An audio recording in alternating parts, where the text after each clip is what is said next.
यो मान्छेले ढिलो गर्दा छिटो बाँध्नु पर्यो नि त यार एउटा कति लिँदै टाइम लाग्ने हो हेलो बटा है फटाफट गर्नु पर्यो नि होइन भोक लागिसकेको छ बिचरा अनि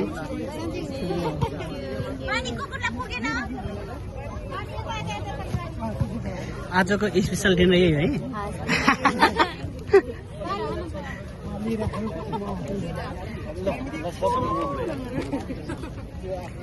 आउँदैछ है स्पेसल डिनर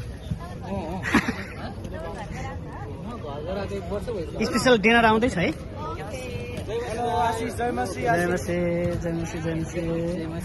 भोक लागेको छ हो